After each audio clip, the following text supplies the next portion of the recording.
আমরা কি ওষুধ দিব, কি করব, আজকের ভিডিওটা মূল টপিক হচ্ছে মাকড়সার যে জালের কারণে আজকে আমরা। আসসালামু আলাইকুম, ওয়েলকাম ব্যাক ডিয়ার ভিউয়ার্স। আমরা আরও একটা নতুন ভিডিও নিয়ে চলে আসলাম। মূল টপিক হচ্ছে যে আমাদের এই খামারে অতিরিক্ত মাকড়সার যে জালের কারণে আজকে আমরা বিষ স্প্রে করব মাকড়সা মারার। ভিডিওটা দেখতে থাকুন। আমরা কি বিষ মাকড়সা মারার জন্য ইউজ করি সেটা আপনারা ইউজ করলে অবশ্যই বেনিফিট পাবেন। তো এই যে আপনারা দেখতে পাচ্ছেন যে আম গাছ, লিচু গাছে বিষ দেওয়া যে মেশিন আছে, এই মেশিন দিয়ে আমরা বর্তমানে অয়েল স্প্রে করব, যাতে কম খাটনিতে ভালোভাবে স্প্রে করা যায়, মানে চালের উপর পর্যন্ত। তো আপনাদের আগেই দেখছেন যে আমাদের এই যে 100 লিটারের বালতি, এখন এই বালতিতে পানিগুলাই আমরা হচ্ছে যে এই মেশিন দিয়ে আর কি বর্তমানে স্প্রে করব। বন্ধুরা, এই যে বর্তমানে আমরা এই ওষুধটা ইউজ করতেছি,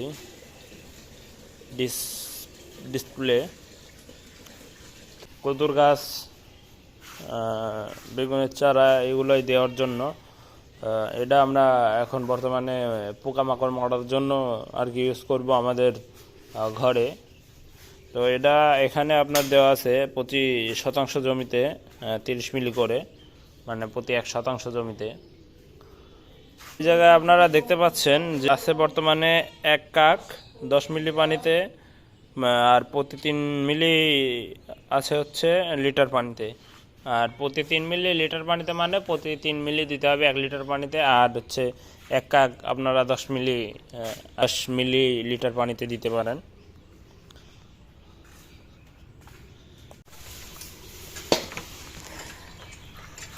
তো এই যে আপনারা দেখতে পাচ্ছেন যে বর্তমানে আমরা বীজ দিচ্ছি। এই যে বালতিতে আমরা অলমোস্ট 100 লিটার পানি গুলিয়ে নিয়েছি, গুলানো আমাদের শেষ। এখন এই যে মেশিন দিয়ে পাম্প করতেছি, এই যে বীজ যাচ্ছে, বিষ করতেছে। তো এভাবে আমরা প্রতি চালান শেষে বিষ আর কি প্রয়োগ করে থাকি। বিষ, তারপর টিমসেন স্প্রে, এগুলা প্রয়োগ করে থাকি। তো এগুলা জীবাণু, ব্যাকটেরিয়া মারার ক্ষেত্রে আপনার খামারের জন্য প্রচুর কাজে দিবে। তো আপনারা যতবার চেষ্টা করবেন যে প্রতি চালানে আর কি এভাবে স্প্রে করার, তাহলে আপনাদের মুরগির রোগবালাই আর কি খুবই কম হবে।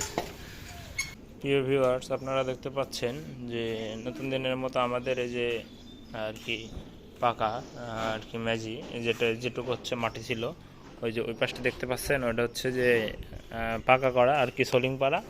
আর এদিকে ফুল মাটি ছিল, এদিকে আমরা হচ্ছে যে লেপসি।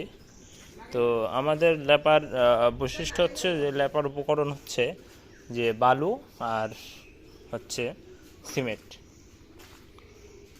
বালু আর সিমেন্ট দিয়ে আমরা এটুকু পুরা লেপে দিছি। যে আপনাদের যদি মাটির ঘর থাকে, তাহলে আপনার হচ্ছে যে খালি মাটি দিয়ে না লেপে আপনি বালু আর সিমেন্ট দিয়ে একটু নরম করে নিয়ে লেপলে পারে মাজি আর পাকা যেটাই বলেন, মাজিটা শক্ত হয়ে থাকবে। আপনাদের আনুমানিক 2-3 চালান, আর এরপরে আর কিছু করা লাগবে না।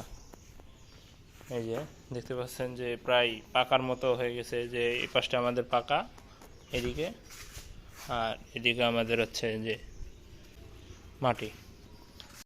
তো আমরা হচ্ছে দুইভাবে পালি, আমাদের পাকার পাড়েও পালি আর কি বালুর পাড়েও আমরা মুরগি পালি। তো আমাদের মুরগি প্রথম আসা অবস্থায় আমরা হচ্ছে যে এই জায়গায় বোর্ডিং করি সবসময়। এট টাইম আমরা এই জায়গায় বোর্ডিং করি, এই জায়গায় বালু থাকে, বালুর ওপর পলিথিন দিয়ে তুষ দিয়ে আমরা বোর্ডিং করি। আর এইদিকে আমাদের প্রথম মুরগি সারি মাটির পাড়ে।